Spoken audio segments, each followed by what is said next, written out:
And we focus on Calvert County people, but we also help people in other parts of Southern Maryland who have some connection to Calvert County. In my case, like many of the descendants we try to work with, my family has been here since 1780. So they've been here through slavery and segregation. And of course, segregation didn't end here in Calvert County until 1967, because I even attended segregated schools, which is why a lot of people are behind in the wealth gap.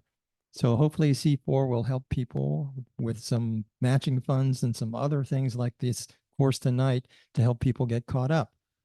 So we have an expert here, Michelle, who's going to be talking to you, and Brandy as well, about some business aspects. So I guess the two of those two people will tag team to give you the information. This is Brandy. I am from the Calvert County Commission for Women. We've partnered with C4 and the Calvert Library to help bring this financial literacy series to the county. This happens the last Wednesday of the month, and it's really to promote just financial well-being throughout the county. The Calvert County Women's Commission is charged with promoting employment equality, really giving a voice to women and girls in Calvert County. So we try to be a resource for that. So I would love to introduce Michelle Kidwell. She is with the Chesapeake CollegePlan. Thank you. I had it in my head too, and then I forgot. And we are really grateful to have Michelle here. She's been working in the school systems for quite some time and helping to promote education about financial aid. So thank you, Michelle. Thank you. Good evening, everyone. Thanks for tuning in. And I'd like to thank Brandy for inviting me to present this evening on the topic of making college costs a part of your financial planning decisions. And I am really thrilled to share this information with you tonight. Before some of you may be entering your senior year, or your students may be entering your senior year, because many times people come for this information later in the process or near the end of the process when it's really too late to be strategic. So having this knowledge before senior year allows you to hopefully make some better financial outcomes for your family. You may be hearing a lot about people questioning the value of a college degree. So I want to assure you that every year, as part of my work, I look at the statistics from the Bureau of Labor and Statistics, and the data consistently shows the value of a college degree. Those with a higher level of attainment, of educational attainment, have better outcomes for weekly earnings, as well as unemployment rates. So this presentation is going to provide you resources to help you plan for college costs, as well as provide an explanation of the financial aid process, which will provide you access to both merit-based and need-based grants and scholarships that will help cover the cost of college. A couple of weeks ago, I read a report by Strata Education Foundation that found most adults believe college is unaffordable and prohibitively expensive. The title of that report was Cost Confusion: Americans' Misperceptions of College Costs. The good news is that that same report also found that most people significantly overestimated the cost of both 2-year and 4-year colleges. I want to talk a little bit about the college application process before we cover the financial aid process in more detail.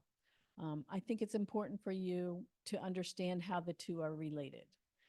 So as students are preparing to go to college, they should be researching careers and colleges and creating a list of colleges that meet their needs.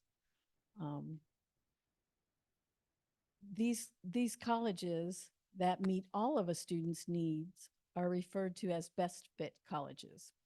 And I want to emphasize that there will be more than one best fit college for students. And in fact, students should be looking to create a list of about 15 colleges, which they will refine and shorten as they go through the process.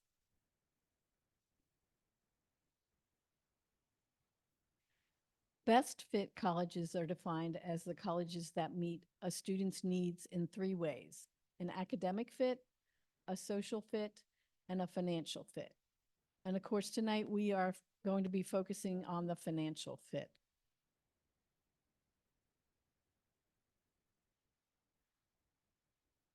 Students and families should be giving significant consideration for financial fit. That being said, we recommend that you do not eliminate a college at this stage in the process due to cost, because students will not know what the college costs until they receive a financial aid offer from the colleges that they're applying to. All students will not pay the same price for 1 year at a particular college, much like buying a car. You know, people don't all pay the same price for when they're buying a car. And we don't really have time to elaborate on it this evening, but I did provide a handout about building an affordable college list. And, whoops, maybe it's not going to come up for me. Well, that's okay. I believe even if you're online, you will receive a copy of these handouts. Is that correct? Yes. Okay. Okay. So you'll receive an email and it will have the handouts that I referred to this evening.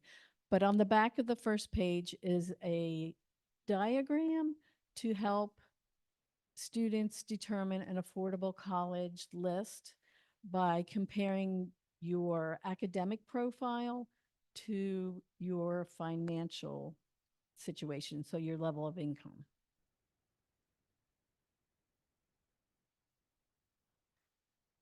Want to talk a little bit about the components of a college application. Not every college requires all of these, but these are some typical criteria that colleges are going to look at when you complete your application. Everyone will be completing an application form. Usually that is an online form that is accessed either through the college's website, or if the college participates in the Common App, you will go to the Common App platform and create an account, and you can apply to multiple colleges using the Common App. Colleges usually evaluate a student's high school transcript and standardized test scores. They may also require letters of recommendation, essays, a student resume or an activities record, as well as an application fee. If the fees for the application or the standardized test scores are a burden for your family, your student may be eligible for fee waivers, and they would talk with their high school counselor to find out if they're eligible for fee waivers.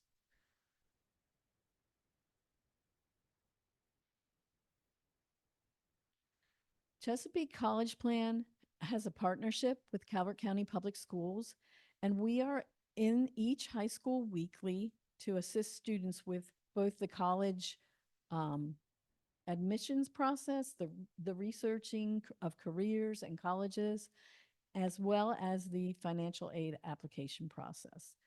So when school resumes in the fall, if you are interested in learning when the meetings are at your school, you can contact your guidance office or your counselor, and they will provide you our meeting times and places.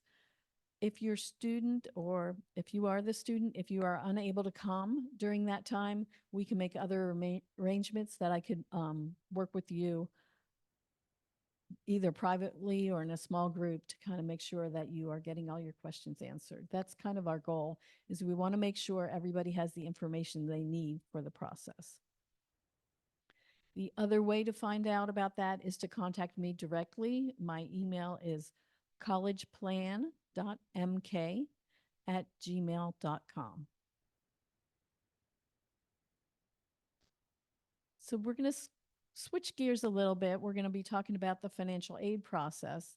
And I want to begin by defining some financial aid terms. And these are terms that you're going to see maybe as you're filling out your college applications, your financial aid application, but you will definitely see some of these terms as you are receiving financial aid offers as well.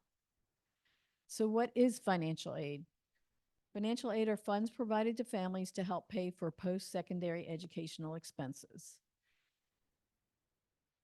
FAFSA stands for Free Application for Federal Student Aid, and it is the application required to take out federal student loans or to be considered for federal grants and or work study.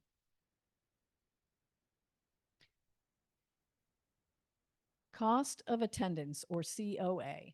Cost of attendance, every college is required to publish their cost of attendance on their website. If you are looking at a college website and you're looking for it and you don't see it, we recommend that you go ahead and call them and ask them how you can access that information. But the cost of attendance is going to be broken down into two categories: direct costs, which are costs that are billed directly from the college and paid directly to the college, things like tuition, housing, and meals. And then there are other indirect costs associated with the cost of college for a year, such as books and supplies, transportation to and from campus, and an allowance for personal expenses. So the cost of attendance at each college usually increases from year to year. So that's important to know, kind of in your planning, that the price that you pay for that first year is probably going to go up in subsequent years.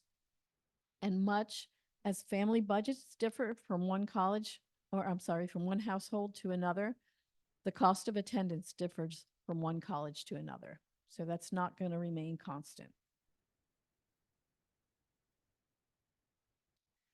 SAI stands for Student Aid Index, and that is calculated using the information you fill out on your FAFSA to determine your family resources available to pay for college.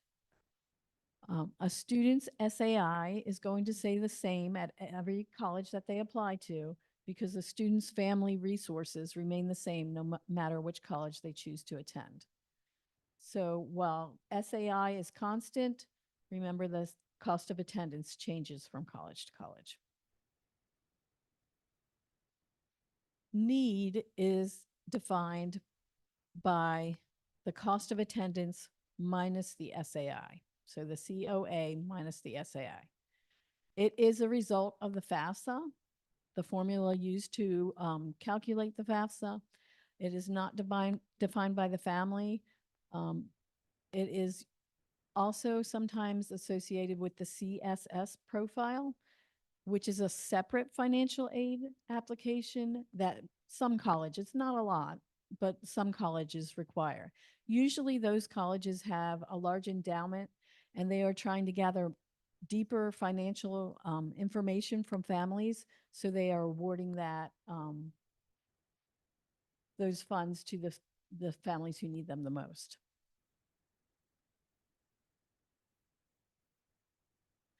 So your need is going to change from college to college, because remember, need is the cost of attendance minus the student aid index. And because that cost of attendance varies from college to college, your need is going to change from college to college as well.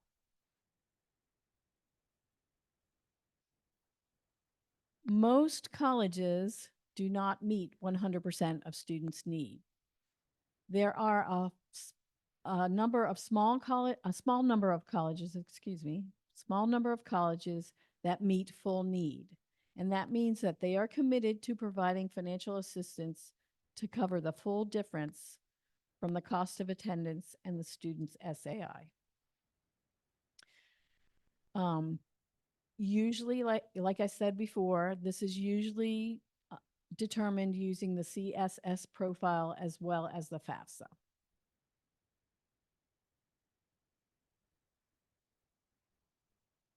Now we want to talk about the different types of aid.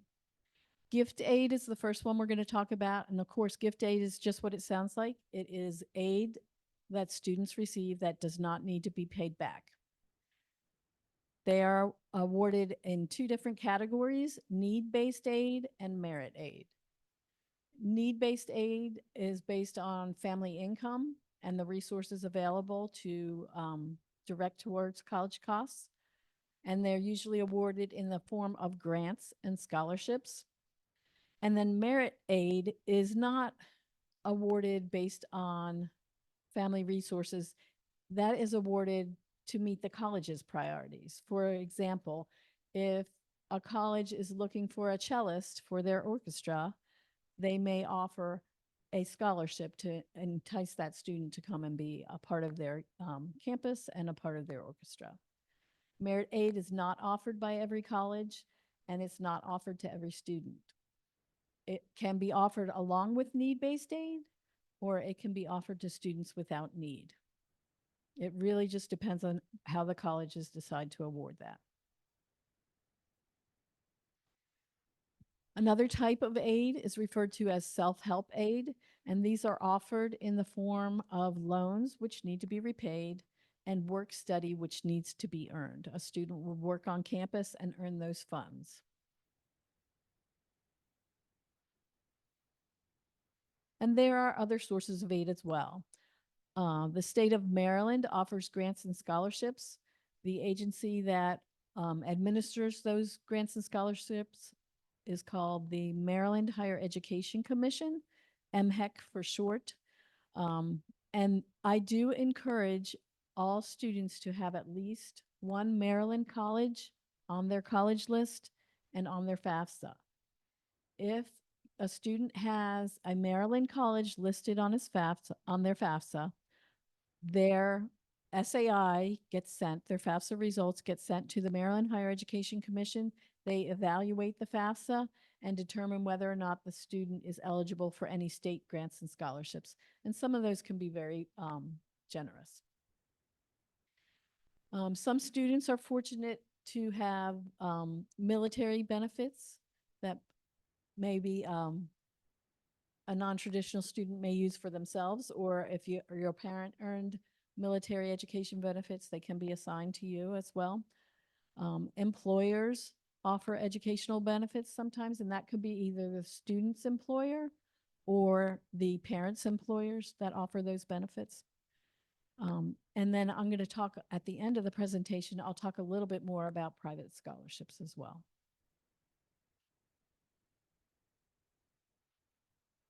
All right, a net price calculator can be found on each college's website, and it estimates a family's expected price for 1 year at the college.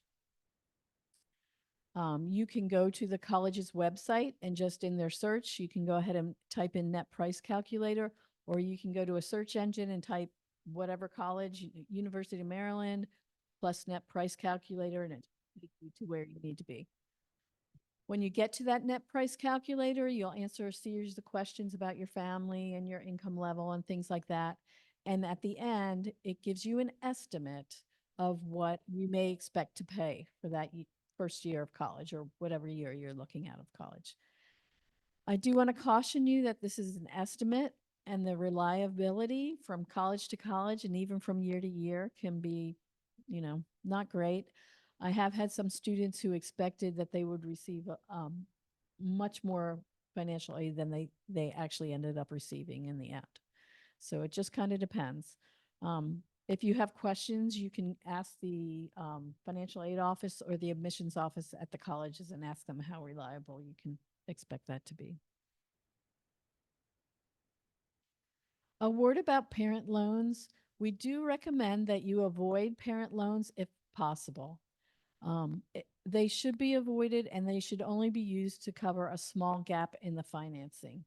People get into a lot of trouble when they try and use parent loans to cover the full cost of attendance at colleges, just because college is so expensive. If you do need to take out some parent loans, we recommend that you compare private loans with the Federal Plus loan. You want to compare their interest rates as well as their repayment terms.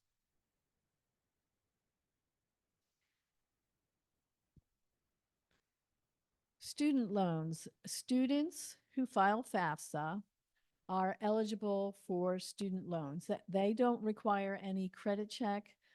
They have a limit. The first year of college, they are limited to $5,500.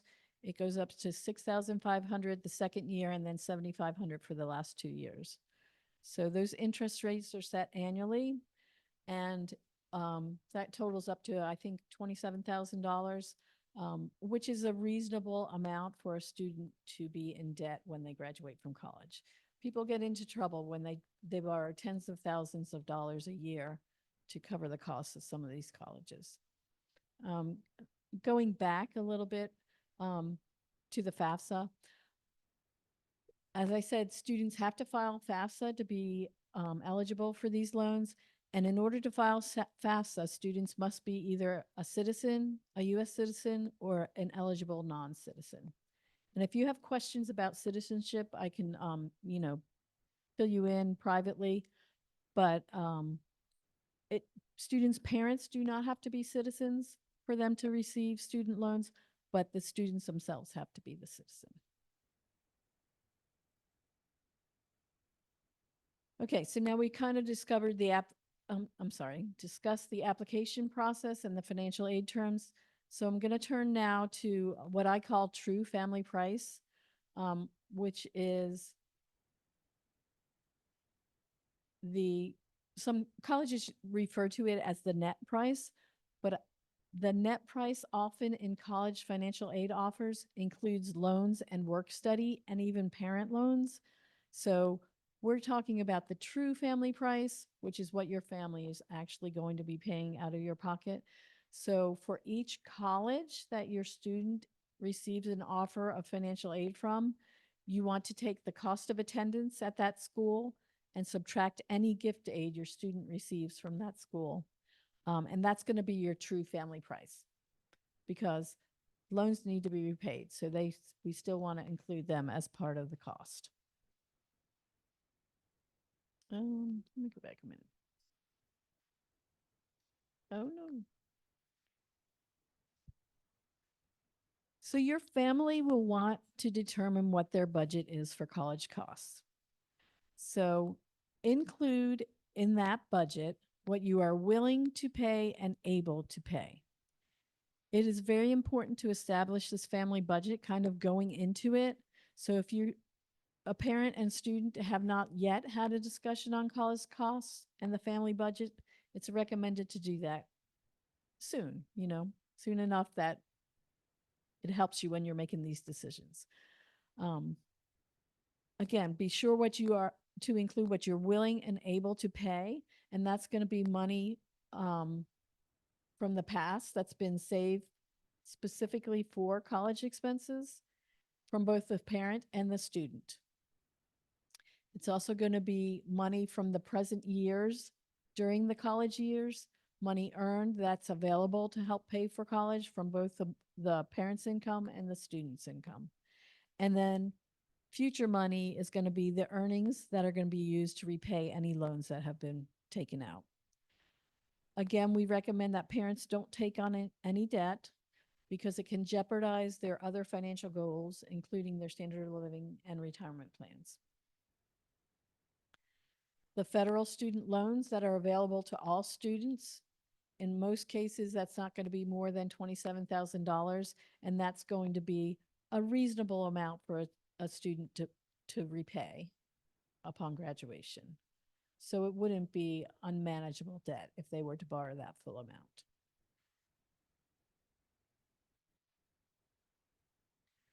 All right, I'm going to talk a little bit about sticker shock because most parents have sticker shock when they look at the cost of college. When I went to college, I waited tables every summer and I saved enough to pay my tuition, and I came out of college with very little debt. The cost of college has exponentially raised. Fast forward 20 years after I graduated, my oldest was going to college, and I was very surprised about the college costs. So I'm going to give you some examples, and I'm going to use old data. Some of this data is from last year. I used the most current data that I could find for each of these schools. Some of it is from last year.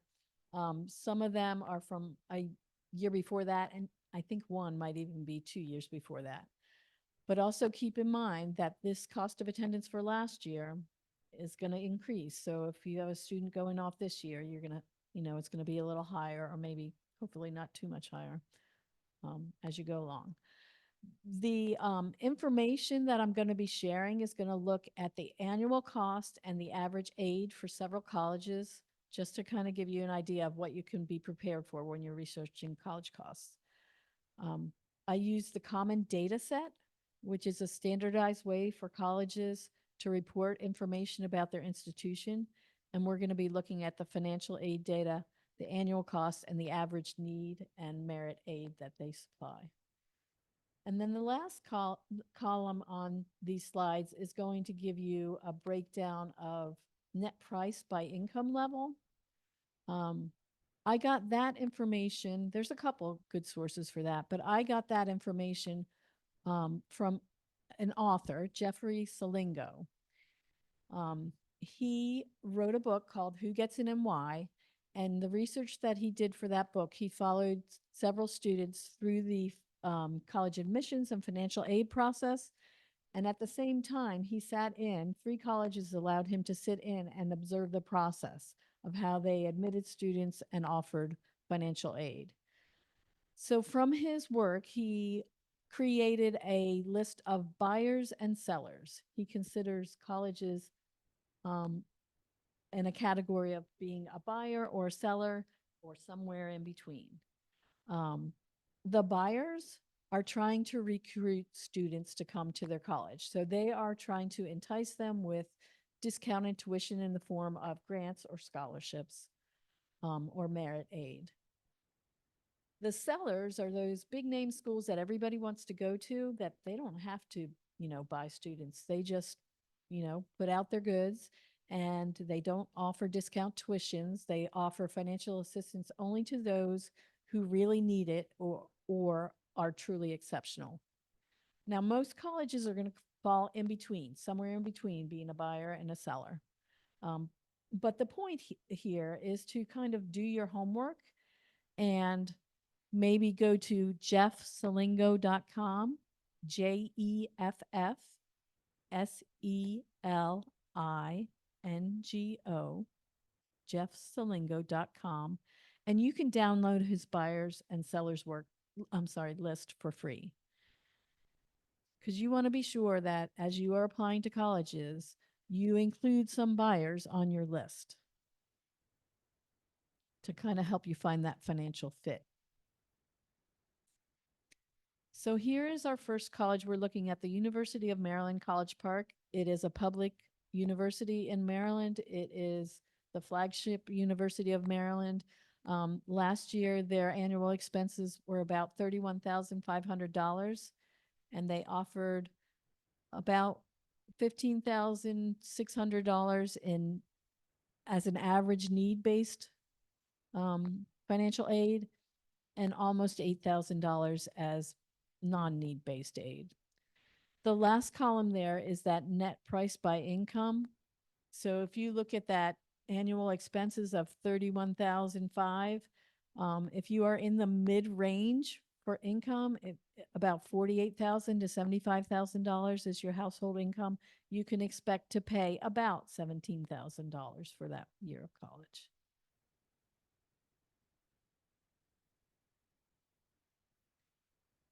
Next, we're going to look at Towson University. This is one of those that's from a couple years prior. So you could see the cost of attendance for that school a couple years ago was about that $31,000. And then their need-based average about $14,000 and non-need based about $4,000. So again, in that mid-range of $48,000 to $75,000 income, you'd pay about $12,000 you would expect to pay for that college. Salisbury University, again, this is another public college in Maryland on the Eastern Shore. Annual expenses in about the same range. You could see that their average need and non-need based grants are a little bit lower than the others, so their costs might be a little higher, about $18,000.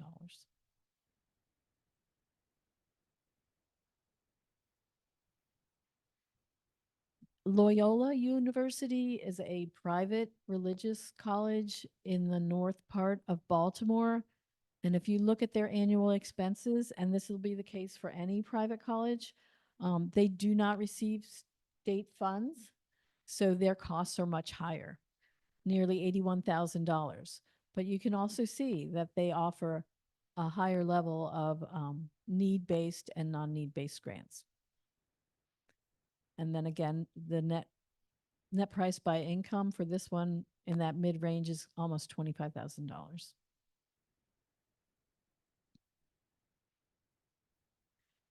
University of Maryland, Baltimore County. This is from last year's annual expenses. Theirs seem a little bit higher, and that's part of something to realize too. Depending on where the location of the college is, this one is just outside of the city of Baltimore, so the costs are maybe a little bit higher because the cost of living there is going to be a little higher. And again, you can see what their grants and scholarships look like. And right in that mid-range, you can expect to pay around $10,000 for that. And next, this is Washington College, a small liberal arts college, private liberal arts college on the Eastern Shore of Maryland. Again, their annual expenses are going to be more like that of Loyola because they're not receiving state funds that help kind of pull the tuition down for Maryland residents. Of course, their need and non-need based grants and scholarships are a little bit higher. And you can kind of look over and you know, for somebody in that middle range of income, this would be affordable maybe at $11,000 for the year. I did want to include the community college. This is a good way to cut costs. It's a good thing to consider. Maybe if you haven't been able to save some money for college, this might be a good way to get started. Get your associate's degree at the community college and then transfer to a four-year college. You can see the average annual expenses for that is about $7,000. I wasn't able to find their scholarships and grant information. And then one more, I did a public out-of-state college. This is James Madison University in Virginia. So their annual expenses are going to be higher because we are Maryland residents here. So we don't pay Virginia taxes, so they're going to charge us a little bit more to go to school if we pay tuition from out of state. So I just tried to give examples of the, you know, different kinds of schools that you might be looking at or considering, and for you to help you to understand how the costs vary based on whether it's in-state, out-of-state, public, private, 4-year, 2-year. All right. So now that we've kind of looked at that, I'm going to go into the actual financial aid process. It changes a little bit from year to year. Generally, it's the same. Students, to apply for financial aid, the first step is going to be submitting the FAFSA. Who knows where, you know, there's a lot of talk about what's happening in the Department of Education and with financial aid. But for right now, what I'm telling you tonight is as accurate as it can be. That's why it's really important when your student gets to their senior year. Chesapeake CollegePlan and Calvert County Public Schools in the fall will host multiple financial aid information evenings, or 3 of them will be in the evening. There'll be one at each school. And one of them will be a Saturday morning to kind of make sure people have the opportunity if they can't come in the evening. But really important as you get to your student's senior year that you are remaining informed. So to apply for financial aid, your student's going to submit FAFSA. Financial aid is a totally separate process from applying for admissions. For example, your student might have, you know, say they're going to apply to 6 or 7 colleges. They'll all publish a deadline for their applications. Most deadlines begin, the earliest ones I've seen have been in October, but most of them are like November and beyond. So you do not have to wait to submit your application for admissions to submit your FAFSA. So FAFSA opens on October 1st, and it's recommended for students to submit FAFSA as soon as possible after October 1st, because some funds, particularly state funds, are kind of awarded on a first come, first served basis. So you want to make that a priority to get that FAFSA in as soon as possible after it opens on October 1st. Even if your first application deadline is November 1st, try and get that FAFSA in as soon as you can. I recommend to students that they aim to get their FAFSA and at least one college application submitted by the end of October. Okay. Getting that first application under your belt is kind of like it makes you feel good. You got one done. You know, you still probably have a lot of work to do if you're applying other places, but try to get that FAFSA application and at least one college application completed by the end of October.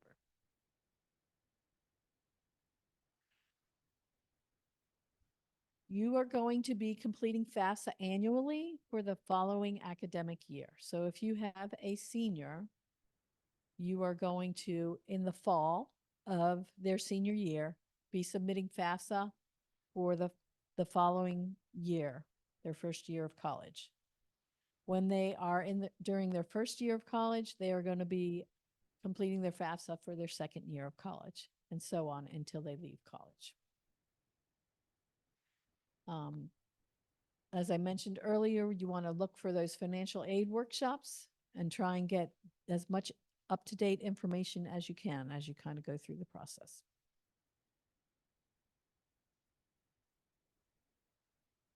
To submit your FAFSA, it's going to be a little bit of a two-step process. The first thing you're going to have to do is every student is going to create a studentaid.gov account, which is also called an FSA ID. If you have a student who will be entering their senior year, or if you are a student who will be entering senior year, I recommend that before school starts in the fall, you go ahead and create your FSA ID. Do it now, save it in a safe place. It does, the only things that you need to do that are going to be your social security number and an email address. Okay. You'll fill out some information. You'll create your account. It's going to take a couple days for your account to be verified with the Social Security Administration, but then you're ready to go. When FAFSA opens on October 1st, you've got your login information. You're going to go ahead and sign in and fill out your FAFSA. If you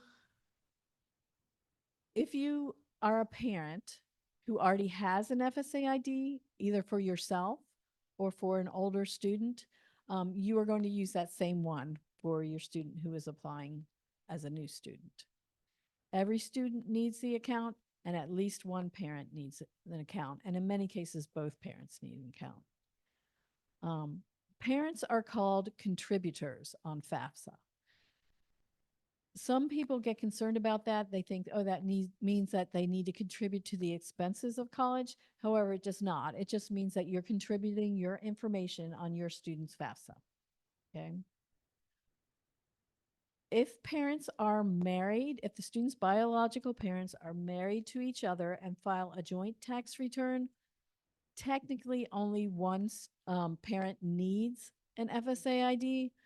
I do recommend that all parents get one just so they have access to the student's FAFSA. But if you are married and you are the student's parents married to one another and file a joint tax return, only one parent needs that.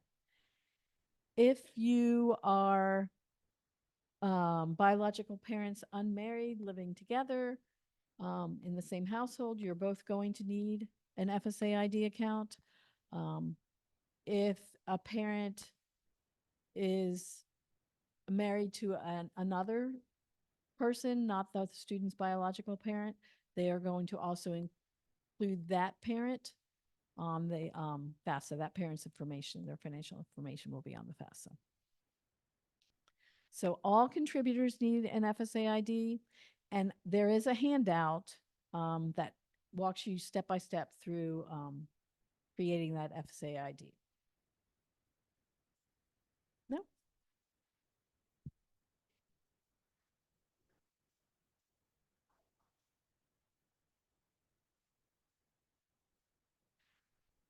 So it's a little it's a little more complicated. I'm gonna give you some resources to help you kind of figure that out. Because if you are a parent not married to the other parent, and you are married to another spouse, then you're going to have to figure out who's going to be providing the information. So there's two resources I have for you. One is the next handout. You can probably, if you flip the page, it looks like a little graphic that says, who's my parent when I fill out FAFSA. You can answer those questions. I don't think I'm going to click on this link. I'm not sure it's going to take me to it though. Well, there it did. Okay. So it looks like this, but basically you're going to answer these questions at the top and you kind of follow the tree. Oh, it's not showing up there. It's only showing up on my screen. Sorry. But I can show you this other resource. Again, it's not showing up there. Let's see.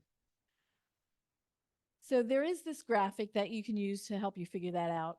Because first you have to figure out which parent contributed more to the student support. And the parent who contributed more to the student support is going to be doing that. You can go on the studentaid.gov website and search for the parent wizard, and that's going to take you through. It's going to ask you information about your parents and their marital status, and it will help you determine which parent needs to be a contributor.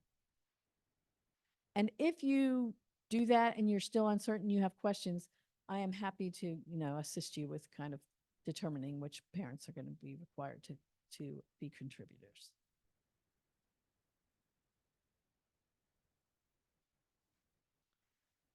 All right, so that first step was going to be to create the studentaid.gov account, each student and at least one parent.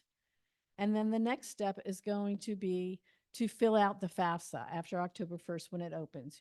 You're going to go ahead. If you are in the class of 2026, you will be filling out the FAFSA for the next year of college from 2026, fall of 26 to 27. And you're going to use 2 years prior tax information. So the class of 2026 is going to use 2024 tax information. There is a handout that provides a list of documents needed to fill out the FAFSA, but I do want to caution you it hasn't been updated yet. So that one is saying for the class of 2025, they're going to use 2023 information. So any years on that handout need to be bumped up a year.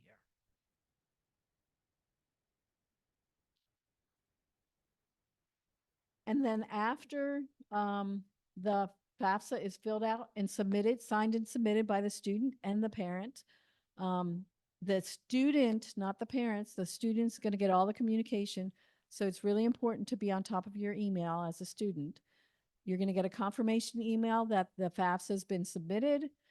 You're going to get another email in 2-3 days, sometimes 1 day, that says your FAFSA has been processed.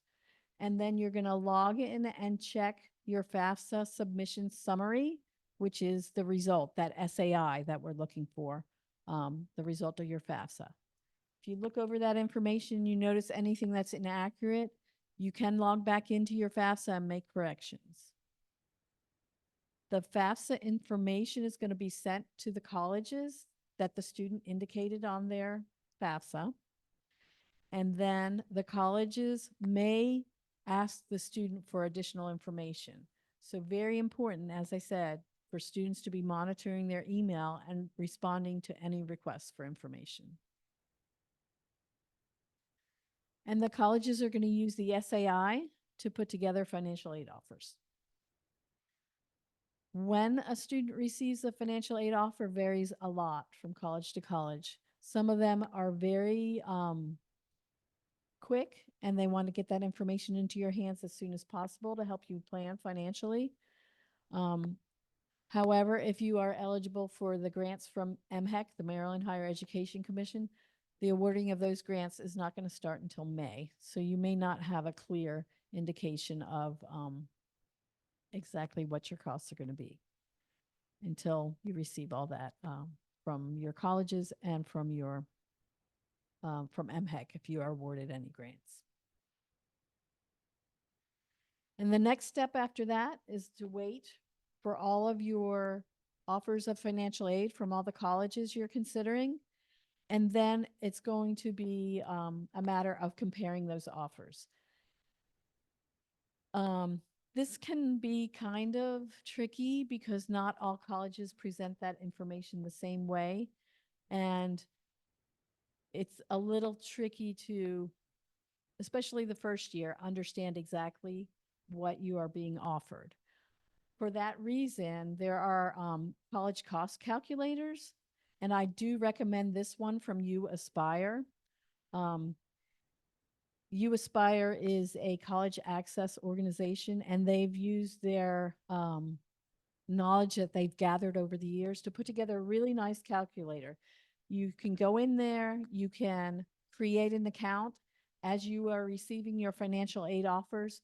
It tells you the terms to look for, to pull the numbers out and put into their calculator. So it kind of standardizes everything. And then it gives you kind of a bottom line of your costs before you take any loans and then costs after you take loans. So this is a really good one. I just learned about it this past year, but this is the one I would recommend most. I really think they do a nice job of explaining it. There is a YouTube video that you can watch, kind of a tutorial that walks you through it. I'm not gonna, I don't think I'd be able to access it if I click on the link, but it's like 4 or 5 minutes. And in the interest of time, I think I'll leave that to you all to look at it on your own. And then finally, we want to talk about scholarships. And of course, scholarships are gift aid. It takes planning and work to find and apply for these scholarships. It's not too early to start. You can have, students that are in middle school can start. There are some scholarships that are available as young as middle school. I'm just going to give you some tips and my advice on how to go about the scholarship process. And the first thing is to start early. I recommend that parents offer their help with the research and the tracking of the deadlines and figuring out the criteria that each scholarship requires to be eligible, their eligibility requirements. That way your student can focus on actually doing the scholarship applications because it does take a good bit of time. There are a lot of scholarships out there. Sometimes people will say, oh, I keep hearing about all this scholarship money that doesn't get awarded, but you have to do it early. You have to make a plan and you have to kind of devote, however many hours a week to looking for scholarships and applying for scholarships. Because if you wait until May, or even March or April when you realize like, oh, I need some more money to help me pay for this, you're going to be missing deadlines and, not have the time to get up to speed. Local scholarships, I think, are a very good place to start. The colleges themselves are going to be the most generous sources of scholarship money. So when you are doing your your college research, that academic fit, if you are targeting a certain college or if you are like your academic profile is a little higher than that and they really want you to attend their college, many colleges will offer some tuition discounts, scholarship money to entice you to attend. But after the colleges themselves, I recommend going for local scholarships because it's a smaller application pool. Some scholarships are just for one high school. Some are just for the county. Some are for the region, the state, and beyond. But my advice is to start small and kind of work your way out. The best resource, I think, for the local scholarships are going to be your high school counselors. Community organizations come in and give them scholarship applications all the time. Those scholarships are put together on a list. It's not going to show, but this SMORE website, one representative from each county high school updates that list on a regular basis. During the school year, they could be adding scholarships onto that every day. So check it frequently. You know, during the heart of the school year, I would say at least once a week, maybe a couple times a week. Check that frequently. They had them listed in the order of application deadline. So it's really convenient. And there are dozens of scholarships on there. That's going to be a really, really good source. The other one I want to recommend for local scholarship applications is the Calvert Local Scholarship Application Portal. It opens early January and it's due early in March, usually the first week of March. This is a scholarship application for Calvert County students. Last year, if I remember correctly, I looked at that website today, there were 74 scholarship applications on that. There were 37 different organizations providing these scholarships, and there was over $100,000 to be awarded. It does take time. Again, the planning and, the time and the work. Of those 37 scholarship providers and 74 scholarship applications, you have to click on each link to kind of see what the requirements are for each of those. So it takes some time to go through. Right now on their portal, it's clsap.org. Right now, it still has 2025 scholarship providers on there. But a lot of times these remain from year to year to year. So if you want to get a jump start on it and just kind of click on those and see which ones you, the student, or your student, if you're the parent, now's a good time to do that. You can just maybe kind of make a spreadsheet and say like, okay, if this one's on there next year, I should be eligible for it. You want to recheck and make sure they haven't changed any requirements when you get to it. But it's a really good resource. And if you want to get a jump start, I think you could safely do that now. I also have this scholarship spreadsheet. It's a Google sheet, I guess. I don't know. I always get that confused. It's not a Google Doc. It's a Google sheet. And this is where I think the parents can be really helpful. Just kind of looking on all the websites, looking at all the scholarships, looking at their eligibility requirements, and keeping notes here. So your student can just refer to this and then continue to complete their applications. And then it is important to be realistic. Most of these scholarships are going to be $2,000 or less, and most of them are not renewable. A few are. But most families are not going to be able to use scholarship money to pay for the entire cost of 4 years of college. But every little bit helps. $2,000 goes a pretty good way as you're paying for college. And then you want to be aware, some schools practice scholarship displacement, which is when a student is awarded an outside scholarship. If that scholarship is sent, that check is sent directly to the college and into their account, the institution may reduce their any scholarships they've given to the student. I think most colleges try not to do that, but you want to go ahead and be aware what the policy is at the schools that you're applying to. And then also be smart. It's a good idea to go ahead and create a new email address if you're doing the scholarship stuff, because that way, it's just your scholarship email. You can go in there, you can find everything you need in there. It doesn't get mixed in your personal email. Maybe both the student and the parent has access to this, so you can kind of manage it together. And then the last handout that I had for you is warning you to not get scammed on your way to college. You should not pay for scholarship help. You shouldn't have to pay to apply for a scholarship.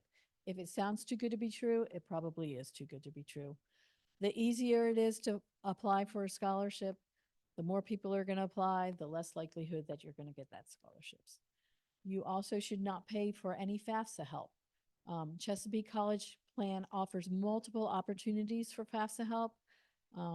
At each college, usually in the January, February timeframe, we will have a FAFSA day where students and parents can make appointments to bring their records, and I can sit down with you and kind of guide you through the process. If you're unable to make it that day, I can meet with you privately. We can set up a time that we're both available, and I can help you through the process. Our goal is for everybody's questions to be answered, for everybody be able to go through the process without wondering if they're doing the right thing, but with knowing that there's people there to support them through the process. And finally, if you are a victim of financial aid fraud, you want to go ahead and report that to,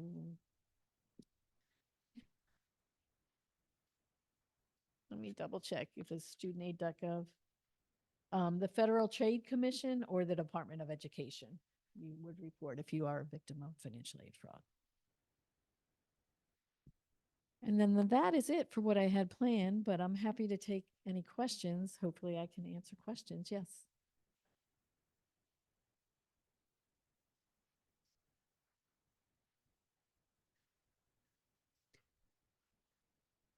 Okay, great. Thank you. Oh, okay. I'm sorry. I can repeat that. So for military benefits, you do not have to be the military service member. You can receive those benefits from a parent or a grandparent as well. Thank you for pointing that out. Okay. Yes.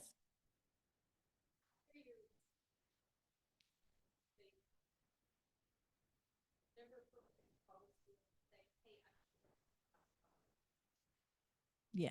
So the question is, after you receive your aid package, if it's ever appropriate to call the college and say, "Hey, I'm a little bit short. This is still kind of a stretch for me." And the answer is yes. Yes, you can. Um, I reached out to a student today. He has been working so diligently to figure out the financial aspect of college. And I just reached out to see if he needed any help with anything.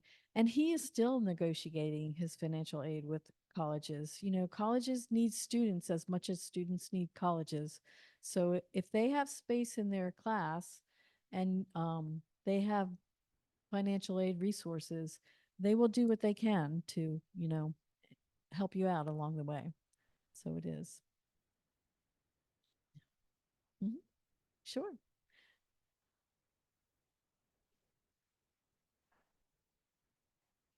Yes, yes. Okay. So early decision. Okay. The question is about early decision and if that impacts financial aid.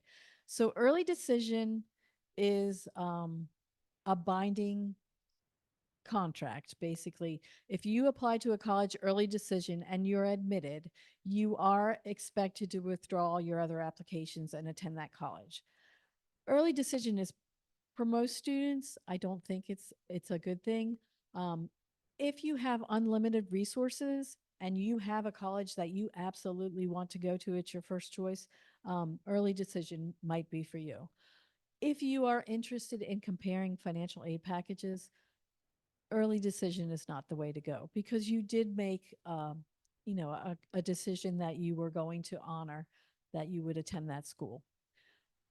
Technically, the one reason to withdraw from an early decision application is if the financial aid is not sufficient for you. So, yeah. Hmm. Yes.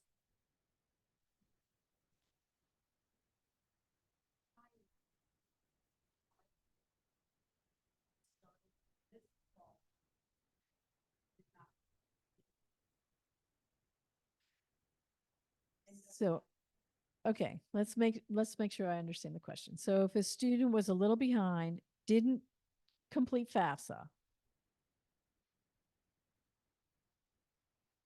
Okay, so they completed their FAFSA a little late.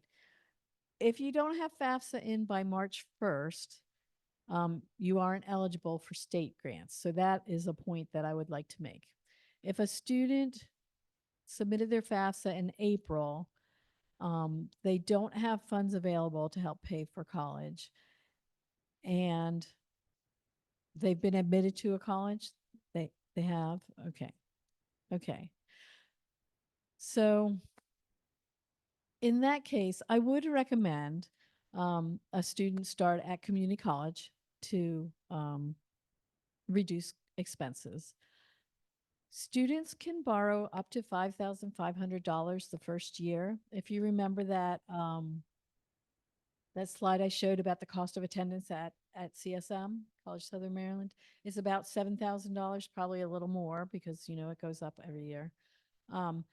That would give you the opportunity to cover a lot of expenses at the College of Southern Maryland. You can still, I mean, I can, if you want to leave me your email, or if you want to shoot me an email, I can give you a lot of those other scholarship resources. There are tons. You know, I focused on the local scholarships. Most of those are for local high school seniors. A lot of them aren't available to local students after they've graduated from high school, but there are still other local scholarships available. And there are scholarship search engines. There's dozens of them. I don't recommend that you do every single one of those. I think you can look at the platform and decide which one is best for you, which one you feel like you can work with best. But there are always opportunities for scholarship. Students should be applying the whole time they're in college. They should be looking for scholarships. It continues on beyond. So, you know, if you can take out a loan for $5,500 for the first year, that's going to maybe leave you at $2,000. That would cover your first year at a community college. The student could hopefully, you know, work during the summer, save some money, work during the school year. It's actually students who work part-time while they're full-time college students actually do better academically, because I think mostly because, you know, you got to prioritize. If you've got to go to work later on, you know, you have to get that college work done now. So it's, I mean, I worked my whole 4 years through college. I worked part-time, full-time in the summer, saved up as much as I could to kind of, you know, keep those expenses down. Yeah. Yes.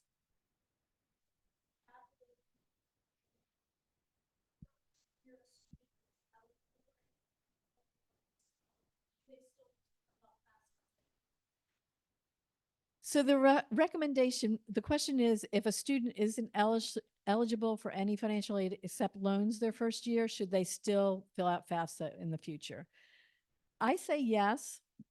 Most college access professionals say yes. It gives you access to those loans, those student loans. Um, some colleges will not award you scholarship money if you haven't completed FAFSA. So, you know, I always encourage people to submit FAFSA. Sure, you know, if you're maybe a two-income family and you have, you know, some money set aside for college. But again, if you're going to be eliminated from consideration if you don't do your FAFSA, it's information that people already have. It's tax information. Some people say, no, I don't want to share that information. But you know, you're filing your taxes, all that information gets imported from your taxes directly. So I do encourage everybody to fill out FAFSA. Yes.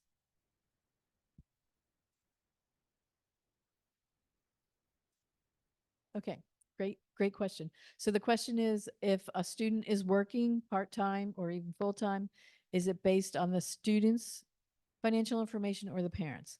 For FAFSA purposes, if you are not 24, you are going to be required to have your parents' information on your FAFSA. You have to be 24 years old or have already attained your first bachelor's degree in order to complete FAFSA as an independent student. There are a few exceptions. Students who are not living with either of their parents for, you know, certain verified reasons, they may be able to file FAFSA independently. But for the most part, high school students are going to include their parents' information on FAFSA. If you are a student who thinks maybe you don't have to do that, then you can reach out to me separately and we can have a conversation about that. Any other questions?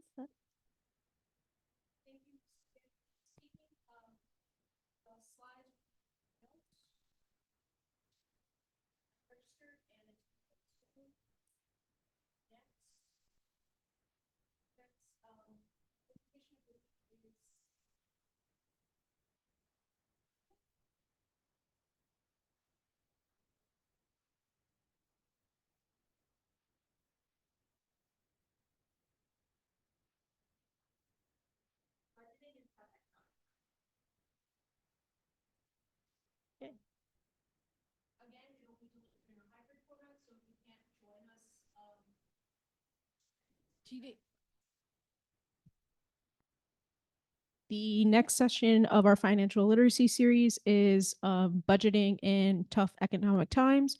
It is on July 30th, and it will be again delivered in a hybrid format. You can register online just like you registered today. Thank you so much for speaking.